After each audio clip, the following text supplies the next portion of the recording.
ஒரு போலீஸ் அக்கா ஒருத்தவங்க ஒரு சின்ன பிள்ளையோண்ட வச்சுக்கொண்டு அந்த பிள்ளைக்கு சிரிச்ச மாதிரிக்கு இந்த யோகட் மாதிரிக்கு ஒரு சாப்பாடு ஒன்று தீத்துறாங்க. ஆகா, நல்லா இருக்கே, அழகா இருக்கே அப்படின்னு பார்க்கும் போதே அவ்வளவு ஆசையா இருந்துச்சு. சரி, யார் அந்த பிள்ளை, என்ன விஷயம் என்று பார்க்க போனா அந்த பிள்ளையினுடைய தாய் 50,000 ரூபாவுக்கு கிளிநொச்சியில ஒரு குறிப்பிட்ட ஆக்களுக்கு வித்திருக்கிறாங்க. இதை பார்க்கும்போது மனசே உடைஞ்சு போயிருச்சு. ஏனம்மா இது போல செய்யறீங்க? அது சம்பந்தப்பட்ட ஒரு கடிதம் ஒன்றும் எனக்கு கிடைச்சிருக்குது. அந்த விஷயத்தை நான் உங்களுக்கு தெளிவா சொல்றேன்னு சொந்தங்களே. இந்த சமுதாயத்துல நடக்கிற ஒவ்வொரு விஷயங்களையும் பார்க்கும்போது இந்த மனசாட்சின்ற ஒன்று இருக்குமல்லோ, இந்த மனசாட்சின்றது ஒன்று எக்கச்சக்கமான ஆக்களுக்கு இல்லாம போய்கொண்டிருக்கின்றது திட்ட தெளிவா தெரியுது. அது மட்டும் இல்ல, கட்டுநாயக்க விமான நிலையத்துல 22 தேரர்கள் பிக்குமார்கள் கைது செய்யப்பட்டிருக்கிறாங்க. ஏன்னு பார்க்க போனா அவங்க தாய்லாந்தோ ஏதோ ஒரு நாட்டில இருந்து வந்திருக்கிறாங்க. வரும்போது அவங்க அந்த பொதி உள்ளுக்கு எக்கச்சக்கமான போதைப் பொருளை ஒழிச்சு கொண்டு வந்திருக்கிறாங்க. அதனுடைய பெருமதி எக்கச்சக்கமான கோடிக்கணக்கான ரூபாயாம். அந்த விஷயத்தை நான் முடியுமா இருந்தா உங்களுக்கு கடைசியா சொல்றேன். அது மட்டும் இல்ல, கொழும்புல பெட்டால அங்க இங்கே எல்லாம் 4 நபர்கள் கைது செய்யப்பட்டிருக்காங்க. மிகப்பெரிய போதை மாத்திரைகளை சப்ளை பண்ணக்கூடிய விற்கக்கூடிய பெரிய ஒரு மாஃபியா டீம் ஒன்று சிக்கப்பட்டிருக்கிறாங்க. எத்தனை போதை மாத்திரை தெரியுமா அந்த 4 பேர்கிட்ட இருந்தும் கைப்பற்றப்பட்டிருக்கு? 2 லட்சத்துக்கும் அதிகமான போதைப் பொருள் மாத்திரை. முடியுமாக இருந்தா இந்த விஷயத்தையும் நான் உங்களுக்கு கடைசியா தெளிவா சொல்றேன்.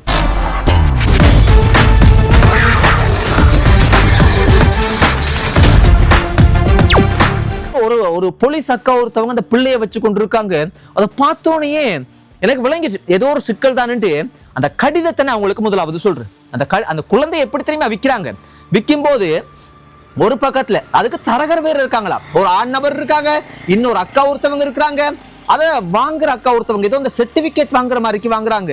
அப்ப அதுல பாருங்க, செய்யறதே மோசமான வேலை. அதுலயும் ஒரு லீகல் ப்ரோசஸ் ஒன்று வச்சிருக்காங்க. அந்த கடிதத்தை நான் உங்களுக்கு சொல்றேன். வேணாமம்மா, எல்லாம் தப்பான விஷயங்கள். ஏன் இது போல செய்யறீங்க? 50,000 ரூபான்றது எவ்வளவு நாளைக்கு தாக்கு பிடிக்கும்? அந்த கடிதத்தை நான் உங்களுக்கு தெளிவா சொல்றேன். மேலே பெயர், அந்த கடிதத்துல பெயர் போடப்பட்டிருக்கு. அந்த பெயரை நான் சொல்ல விருப்பப்படல.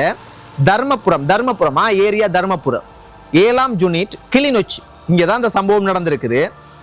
கணம் பாருங்கள், ஏதோ அழகா லெட்டர் மாதிரி எழுதியிருக்காங்க. பிள்ளை சம்பந்தமானது, டைட்டிலே பிள்ளை சம்பந்தமானது.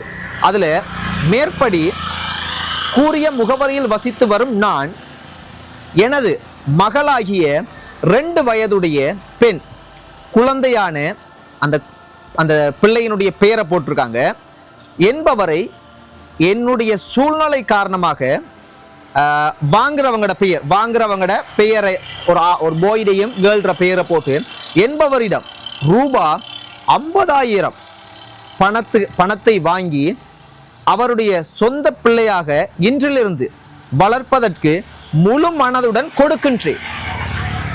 மேலும் மறுபடியும் அந்த பிள்ளையை எக்காரணத்திற்காகவும் திரும்ப வாங்க மாட்டேன் என்றும் எந்த பிரச்சனையும் வராது என்றும் கூறுவதோடு அவங்களோட பெயரை போட்டு சம்மதத்துடன் பிள்ளையை பார்ப்பதற்கு அவர் சந்தர்ப்பம் தந்தால் பார்த்து விட்டு செல்வேன் என்றும். அப்படின்னா பிள்ளைய வாங்கினவங்க சந்தர்ப்பம் தந்தா உண்மையான தாய்க்காரி பார்த்துட்டு மட்டும் போயிடுவாங்களா, செல்வேன் என்றும். இத்தால் யாவரும் அறிய தாய் தந்தையாகிய நாங்கள் உறுதிப்படுத்துகின்றோம். இப்படிக்கு அவங்களோட பெயர்லாம் போட்டு சைன் பண்ணியிருக்கிறாங்க.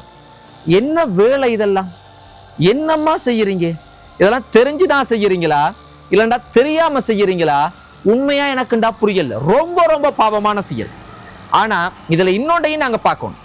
அதுல விசாரணைகள் போகுது. அந்த போலீஸ் இந்த சம்பவம் கிளிநொச்சியில தர்மபுரம் போல. தர்மபுரமா என்ன அந்த பெயரே வர மாட்டேங்குது. தர்மபுரமோ ஜெயபுரமோ என்னமோ ஒரு பெயர் உண்டு, தர்மபுரம். அப்ப யோசிச்சு பாருங்க. இப்ப இந்த போலீஸ் இந்த விஷயம் போலீஸுக்கு மக்களால தெரியப்படுத்தி போலீஸ் ஒரு வழியா இந்த விஷயத்தை கண்டுபிடிச்சு இப்ப அந்த பிள்ளை போலீஸ் கட்டுப்பாட்டுல இருக்குது. நான் இப்ப என்ன சொல்ல வரேன் என்றால், இதுல நிறைய விசாரணை போகுது. உண்மையாகவே இதே இவங்கட குழந்தைதானா இல்லண்டா கடத்தி விக்கிறாங்களா, இவங்களுக்கு இன்னும் ஒரு பிள்ளை ஒன்றும் இருக்குன்னு சொல்லப்படுது. மக்களே ரொம்ப ரொம்ப கவனமா இருங்க, ரொம்ப ரொம்ப கவனமா இருங்க. இதுல இன்னொரு பக்கத்தையும் நாங்க பார்க்கணும். உண்மையாகவே அவங்களோட சொந்த பிள்ளையா இருந்தா 50,000 ரூபாய்க்கு விற்கிறாங்கண்டா வறுமையும் ஒரு காரணம். அப்ப நாட்டுல இந்த ஒவ்வொரு சமயங்கள்லையும் ஒவ்வொரு விஷயங்கள் வந்து சொல்லப்பட்டிருக்க. நான் பொதுவா சொல்றேன், இந்த கடைசி காலங்கள்ல அரசாங்கத்துக்கு எதிராக எழும், அதே போல மனுஷனை சாப்பிடுவான், இப்படி மோசமான பஞ்சம் பட்டினி மோசமான விஷயம் எல்லாம் நடக்கும். இந்த விஷயங்கள் எல்லாம் நடக்கும் தானே நாங்கள் நினைச்சு கொண்டிருக்கோம். ஆனா நடந்து கொண்டிருக்கிறது இதெல்லாம் பார்க்கும்போது நாங்கள் ஏதோ கடைசி காலத்துல ஏதோ மோசமான காலத்துல தான் இருக்கிறோமோன்ற உணர்வு வருது. அதே சமயத்துல வறுமை, பசி, பட்டினி, பஞ்சம் உருவாகி கொண்டிருக்கின்ற நினைக்காதீங்க. உருவாகிட்டு 50,000 ரூபாய்க்கு தன்னுடைய சொந்த பிள்ளைய விற்கிறாங்கடா எவ்வளவு மோசமான சூழ்நிலையா இருக்கு. அவங்களோட பக்கத்தையும் நாங்க பார்க்கணும், ஆனா அதை நியாயப்படுத்த முடியாது. அவங்க செஞ்சதை சரி என்று சொல்ல முடியாது. ஆனா அவங்களோட பக்கத்தையும் பார்க்கும்போது சமுதாயத்துல வறுமை, பஞ்சம், பட்டினி, பசி எல்லாம் ஏற்பட்டுன்றது நல்லா திட்ட தெளிவா தெரியுது. கவனமா இருங்க சொந்தங்களே. அதுக்காக தவறான பாதைகளை தெரிவு செய்யாதீங்க. 50,000 ரூபாய்லாம் ஒரு மாசத்துக்கு போதுமா? 50,000 ரூபாவை வச்சு எத்தனை நாளைக்கு வாழ முடியும்? வேணாம், அதெல்லாம் ரொம்ப ரொம்ப பாவம். கவனமாக இருங்க. இது போல விஷயங்கள்ல ஈடுபடாதீங்க. பிள்ளைகளும் உங்களோட அம்மா அப்பாவாக இருந்தா கூட உங்களுக்கு எதிராக மோசமான தவறான செயல்கள் செய்யறாங்கடா தவறான முடிவுகளோ தவறான பாதைக்கு போகாதீங்க. உடனடியா ஒரு மொபைல்ல நீங்க தெரியப்படுத்த வேண்டியவங்களுக்கு தெரியப்படுத்தலாம். பயப்படாம இந்த பூமியில நீங்களும் ஒரு மனிதரா பிறந்திருக்கிறீங்க, நீங்களும் ஒரு உயிர், சந்தோஷமா வாழணும்னு சொன்னாங்களே. இப்ப இந்த பிக்குமார்கள் கைது செய்யப்பட்ட விஷயத்துக்கு வருவோம். இதை பார்த்தோனையே பொறுப்பு வாய்ந்த இடத்துல இருக்கக்கூடிய இவங்களே இது போல செய்யறாங்க என்ற மாதிரி இருந்தது. என்ன நடந்திருக்குண்டா, கட்டுநாயக்க விமான நிலையத்துல 22 பிக்குமார்கள் கைது செய்யப்பட்டிருக்காங்க. புலனாய்வு, ரகசிய புலனாய்வுக்கு வந்து ரகசியமா அந்த ஒரு விஷயம் மட்டும் அவங்களுக்கு கிடைச்சிருக்கு. அதன் அடிப்படையில விமான நிலையத்திலிருந்து வந்து வெளியேறதுக்கு வந்து கொண்டிருந்த பிக்குமார்கள் 22 பேரையும் அவங்களோட பொதிகளை வந்து சோதிச்சதுல அந்த பொதிகள் உள்ளுக்கு நிறைய பள்ளிக்கூடம் சம்பந்தப்பட்ட உபகரணங்கள், அதே போல சாப்பாட்டு விஷயம், சாப்பிடுற தீனி பண்டங்கள் இதெல்லாம் எல்லார பைகள்லையும் இருந்திருக்கு. மேலதிகமா குஸ் இது போன்ற மோசமான போதைப் பொருளை கிலோ கணக்கு வந்து மறைச்சு வச்சிருக்காங்க. ஒவ்வொருத்தரும் 22 பிக்குமார்களும் வச்சிருந்திருக்காங்க. அதை வந்து சோதனை பண்ணதுல ஆட்கள் உறுதிப்படுத்தப்பட்ட அவ்வளோ பேரும் கைது செய்யப்பட்டிருக்காங்க. இப்ப விசாரணைக்கு உட்படுத்தப்பட்டிருக்காங்க. இவங்க எல்லாருமே இலங்கை நாட்டில் ஒவ்வொரு இடங்கள்ல வந்து இருக்கக்கூடிய இளம் பிக்குமார்கள் ஏன் இந்த விஷயத்தை செஞ்சாங்க, ஏன் இதுக்கு துணை போனாங்கன்ற பல கோணங்கள்ல விசாரணை நடத்தப்பட்டு கொண்டிருக்கு. இன்னொன்று, இலங்கை நாட்டில் அதுவும் 22 பிக்குமார்கள் இவ்வளவு போதைப் பொருளோட கட்டுநாயக்க விமான நிலையத்துல வச்சு கைது செய்யப்பட்ட முதலாவது சம்பவம் இதுதானா? அதுவும் இந்த அரசாங்கத்துல தான் இந்த சம்பவம் வந்து நடந்திருக்கின்ற போது இந்த அரசாங்கத்துக்கு பயங்கரமான பாராட்டுக்கள், வாழ்த்துக்கள் கிடைச்சாலும் எதிர்மறையான விமர்சனங்களையும் பார்க்க கிடைக்குது. அந்த பிக்குமார்கள் அவ்வளவு பேரும் அப்பாவிமார்கள், அவங்களுக்கு அது உள்ளுக்கு இருந்த அந்த போதைப் பொருள் சம்பந்தப்பட்ட விஷயமே தெரியாது. அது திட்டமிடப்பட்டு அது உள்ளுக்கு மறைச்சு வைக்கப்பட்டிருக்கு. அவங்களுக்கு அது அந்த விஷயமே தெரியாதுன்னு சில தேரர்கள் கருத்துக்களை சொல்றதையும் பார்க்க கிடைக்குது. நீங்க என்ன நினைக்கிறீங்க சொந்தங்களே? ஒருவேளை அந்த பல கோடி அதனுடைய பெருமதி பல கோடி ரூபாய் பெருமதியானது, அது ஒருவேளை சமுதாயத்துக்குள்ளுக்கு வந்திருந்தா அந்த போதைப் பொருளை பாவிச்சு எத்தனை இளைஞர்கள் நடு வீதிக்கு வந்திருப்பாங்க, அவங்களோட எதிர்காலத்தை தொலைச்சிருப்பாங்க. எத்தனை பேர் குடும்பங்கள் வந்து சீரழிஞ்சு சின்ன பின்னமாகி எவ்வளவு மோசமான ஒரு சூழ்நிலை ஏற்பட்டிருக்கு. கோடி ரூபாய் பெருமதியான 100 கோடிக்கும் அதிகமான பெருமதி என்று சொல்லப்படுது. அப்ப எத்தனை இளைஞர்களினுடைய வாழ்க்கை, எத்தனை குடும்பங்களினுடைய வாழ்க்கை சீரழிஞ்சு சின்ன பின்னமாகி இருக்கும். வேணாமம்மா, அதிகமான பொறுப்பு வாய்ந்த இடத்துல இருக்கக்கூடிய முக்கியம் அந்த சமயம், அதுக்காக நான் பௌத்த சமயத்தை மட்டும் சொல்லல, பௌத்த பிக்குமார்களை மட்டும் சொல்லல, இலங்கையில் இருக்கக்கூடிய அத்தனை சமயங்கள்லையும் இருக்கக்கூடிய ஒவ்வொரு சமயங்கள்லையும் பொறுப்பான இடங்கள்ல இருக்கக்கூடிய சில நபர்கள், சில குருமார்கள், சில பேர் என்ன செய்யறாங்கன்னா பணத்துக்காக விலை போறாங்க. அது போதைப் பொருள் மட்டும் இல்ல, லஞ்சம், ஊழல், மோசமான பாலியல் சம்பந்தப்பட்ட பிரச்சனைகள், இப்படி எக்கச்சக்கமான விஷயங்களுக்கு துணை போறாங்க. அதனால சொந்தங்களே நான் சொல்றது, அது பௌத்தமோ இஸ்லாமியமோ கிறிஸ்தவமோ சைவ சமயமோ எதுவாக இருந்தாலும் நாங்கள் முக்கியமான சமயம் சம்பந்தப்பட்ட ஆட்களா இருந்தா நாங்கள் எதிர்த்து எந்த ஒரு விஷயத்தையும் கேட்க மாட்டோம். தவறு அப்படின்னு எங்களுக்கு தெரிஞ்சாலும் வாய் மூடிக்கொண்டிருப்போம். அது அப்படி நாங்கள் இருக்கக்கூடாது. எங்களுக்கு தெளிவா தெரியுது தவறுண்டா நாங்கள் மரியாதை இல்லாம ஏச தேவையில்லை, மரியாதை இல்லாம வந்து வாக்குவாதப்பட தேவையில்லை, மரியாதை இல்லாம வந்து நாங்கள் நடந்து கொள்ள தேவையில்லை. மரியாதையாக அமைதியாக தெளிவாக அந்த இடத்துல ஒரு விஷயம் தவறுண்டங்களுக்கு தெரியுதுண்டா நாங்கள் அந்த இடத்துல தெளிவா சொல்லணும், இது வந்து சமுதாயத்துக்கு எதிரான விஷயம், தவறான விஷயம், அழகா சொல்லிட்டு அந்த இடத்தை விட்டு முடியுமாக இருந்தா நாங்கள் வெளியேறுவோம். அப்படி செஞ்சோம்டா அந்த தவறான விஷயம் செய்யற அந்த நபருக்கு, முக்கியமான நபருக்கு நாங்க துணை போகலன்றது திட்ட தெளிவா அழுத்தமான அவங்களுக்கு சொல்றோம். அப்ப கட்டாயம் அவங்க சிந்திப்பாங்க, அவங்களினுடைய செயல்பாடுகள்ல ஒரு மாற்றம் வர்றதுக்கு சந்தர்ப்பம் இருக்கு. யோசிக்கலாம், இல்ல நாங்க அப்படியே தெரிஞ்சு கொண்டே பயணம் செய்யறோம்டா ரொம்ப அவங்கள விட மோசமான குற்றவாளி நாங்க தான். இதை நான் ஏன் சொல்றேன் என்றால் புரிஞ்சு கொள்ளணும் சொந்தங்களே. எங்களால நாங்க அமைதியா இருக்கிறனால மோசமான ஒரு சமுதாயத்தை நாங்க உருவாக்குறோம். கவனம். அதே போலதான் இதையும் நான் உங்களுக்கு சொல்றேன். 10 நிமிஷத்தை தாண்டிட்டு இருந்தாலும் நான் உங்களுக்கு சொல்றேன். இந்த பெட்டால, கொழும்புல பெட்டால ஒவ்வொரு இடங்கள்ல வச்சு ஒரு முக்கியமான பெரிய மாஃபியா கைது செய்யப்பட்டிருக்காங்க. என்னண்டா, இதை நான் பல தடவை சொல்லியிருக்கிறேன்னு உங்களுக்கு நீங்களாம் நம்புறல்ல. இப்ப பாருங்க எல்லாம் எப்படி வெளியே வருதுண்டு.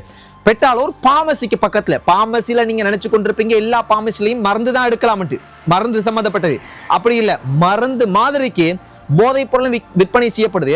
அப்ப பெட்டால ஒரு பார்மசிக்கு பக்கத்துல ரகசிய, இந்த புலனாய்வுக்கு கிடைச்ச ரகசிய தகவலின் அடிப்படையில ஒரு நபர் கைது செய்யப்படுறாரு.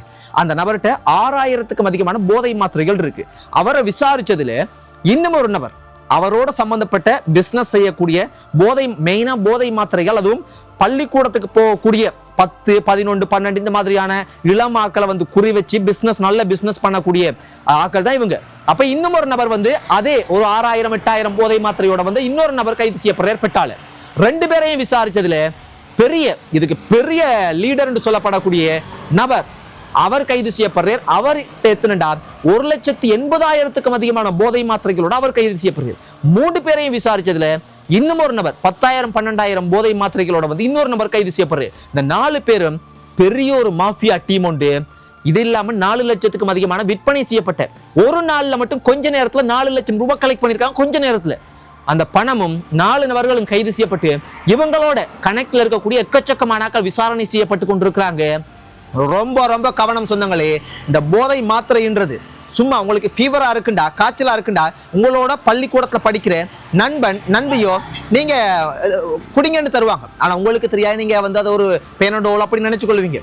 ஆனா அதன் பிற்பாடு உங்களை அப்படியே அதுக்கு பழக்கப்படுத்திடுவாங்க. ஒருக்கா பாவிச்சா சரி, அதுல இருந்து மீண்டு வர முடியாது. அதனால பெற்றோர்களே, பிள்ளைகளே மிக மிக கவனமாக தெளிவாக இருங்க. இன்றைக்கு நாட்டில் பார்க்க கிடைச்ச முக்கியமான 3 விஷயங்களையும் நான் உங்களுக்கு தெளிவா சொல்லியிருக்கிறேன். இதை விட மிக மிக முக்கியமான விஷயங்கள் ஒன்றுமில்லை. எவ்வளவு முக்கியமான செய்திகள், மோசமான விஷயங்களா இருந்தாலும் இதுக்கு பிறகுதான், இதுதான் முக்கியமா சமுதாயத்துக்கு தேவையான விஷயங்கள். மிக மிக கவனமாக இருங்க சொந்தங்களே. இன்றைக்கு ஞாயிற்றுக்கிழமை ஒரு சந்தோஷமான நாள். சந்தோஷமான சில விஷயங்களை நான் ஞாயிற்றுக்கிழமையில கதைக்கணும் சில விஷயங்களை பிளான் பண்ணியிருக்கேன்.